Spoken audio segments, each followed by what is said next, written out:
بسم اللہ الرحمن الرحیم۔ بہت سارے لوگ یہ مسئلہ پوچھتے ہیں کہ قربانی کا چاند نکلنے کے بعد سر کے بال کٹوانا، داڑھی کے بال کٹوانا اور ناف کے نیچے کے بال کٹوانا، ناخن ترشوانا یہ کیسا ہے؟ کیا قربانی کا چاند نکلنے کے بعد سر کے بال، داڑھی کے بال، مونچھیں، ناف کے نیچے کے بال اور ناخنوں کو کٹوا سکتے ہیں یا نہیں کٹوا سکتے ہیں؟ تو اس کا میں تفصیلی جواب آپ کے سامنے رکھ رہا ہوں۔ آپ غور سے اس مسئلے کو سنیں اور اس ویڈیو کو دوسروں تک شیئر کریں تاکہ دوسرے لوگ بھی اس مسئلے سے اچھی طرح سے باخبر ہو جائیں، اس مسئلے کو اچھی طرح سے جان لیں۔ سب سے پہلے تو آپ یہ سمجھیں کہ جس کے نام سے قربانی ہے، جس آدمی، جس عورت، جس شخص کے نام سے قربانی ہے، اس کے لیے مستحب ہے، یعنی بہتر یہ ہے کہ وہ اپنے بال اور اپنے ناخنوں کو نہ کٹوائیں۔ داڑھی تو ویسے بھی نہیں کٹوا سکتے ہیں، چاہے وہ قربانی کے دن ہو یا اس کے بعد کے دن ہو۔ ہاں، اگر ایک مشت سے زائد ہو تو اور دنوں میں کٹوا سکتے ہیں، اور قربانی میں اگر داڑھی ایک مشت سے زائد ہے، ان کے نام سے قربانی ہے، تو ان کے لیے مستحب اور بہتر یہ ہے کہ نہ کٹوائیں۔ لیکن اگر مونچھیں بڑھ جائے، اس قدر بڑھ جائے کہ پانی پینے میں وہ مونچھیں پانی میں آ جائے، یا ناف کے نیچے کے بال 40 دن سے زائد بڑھ جائیں، تو اب ایسی صورت میں قربانی کے دنوں میں بھی جن کے نام سے قربانی ہے ان کے لیے ضروری یہ ہے کہ وہ اپنے بالوں کو کٹوائے، ناف کے نیچے کے بالوں کو کٹوائے، مونچھیں کٹوائے، اس لیے کہ وہ مستحب تھا، اب یہاں اس کو کٹوانا ضروری ہے۔ اگر 40 دن سے زائد ناف کے نیچے کے بال بڑھ گئے،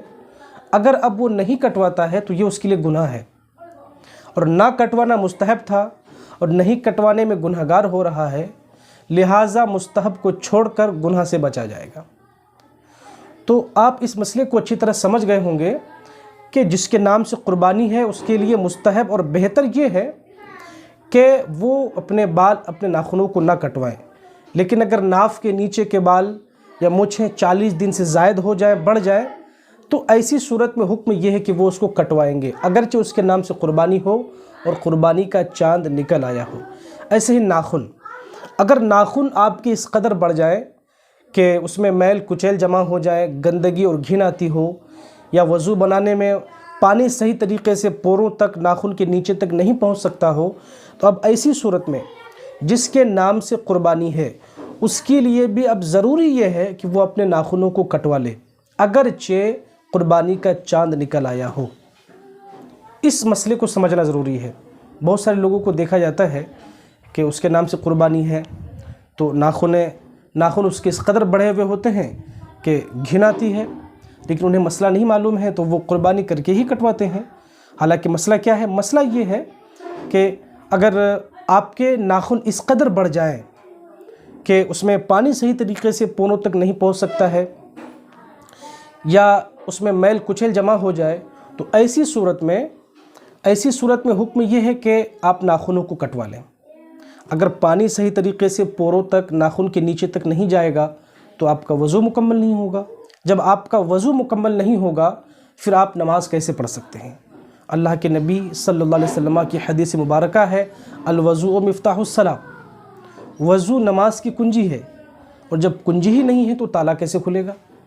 تو اگر ناخن اس قدر بڑھ جائیں کہ پانی صحیح طریقے سے اس کے پوروں تک، یعنی ناخن کے نیچے کھال تک، جڑ تک نہیں پہنچ سکتا ہے، تو ایسی صورت میں اب ناخنوں کو کٹوانا ضروری ہے۔ تو یہ مسئلہ آپ اچھی طرح سمجھ گئے ہوں گے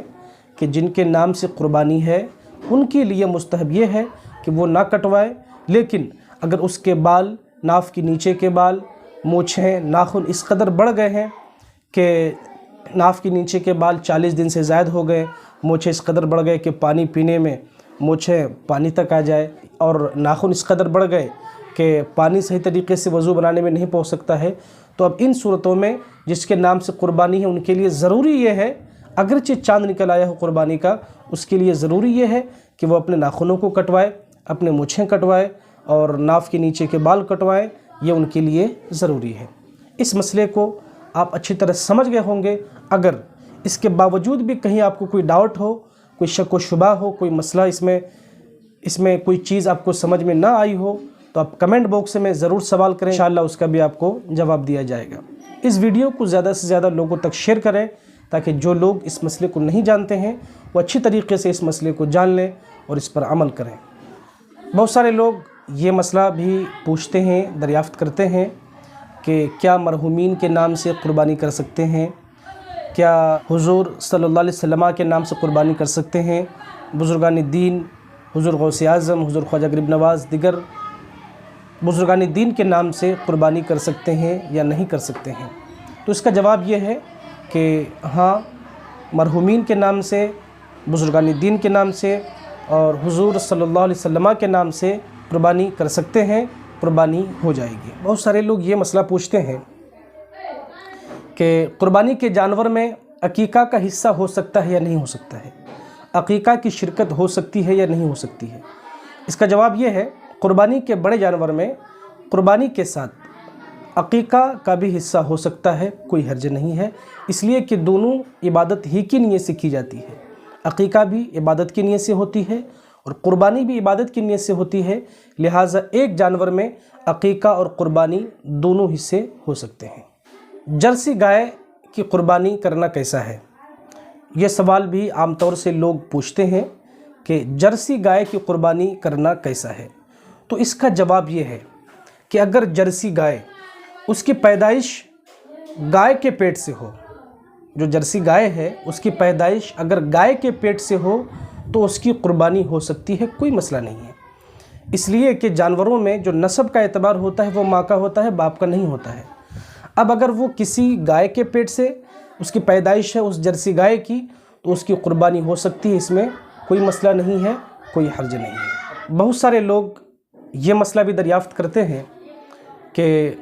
جانور ذبح کرتے وقت اگر بسم اللہ بھول جائے، بسم اللہ پڑھنا بھول گیا، جانور ذبح کر دیا، تو ایسی صورت میں وہ ذبیحہ، وہ جانور، اس کا گوشت حلال ہوگا یا نہیں ہوگا؟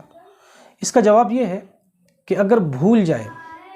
اس کو یاد نہیں رہا اور بھول کر ذبح کر دیا تو ایسا ذبیحہ حلال ہے، اس لیے کہ اسلام میں بھول چوک معاف ہے۔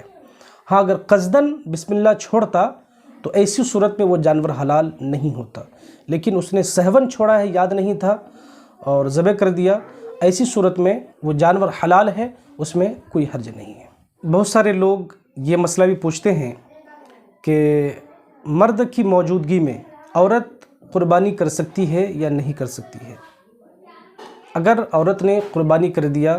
تو قربانی ہوگی یا نہیں ہوگی؟ اس کا جواب یہ ہے کہ اگر عورت بسم اللہ پڑھ کر صحیح طریقے سے قربانی کرنا جانتی ہو تو اس کے قربانی کرنے سے قربانی ہو جائے گی، کوئی مسئلہ نہیں ہے، اس لیے کہ عورت کا ذبیحہ حلال ہے۔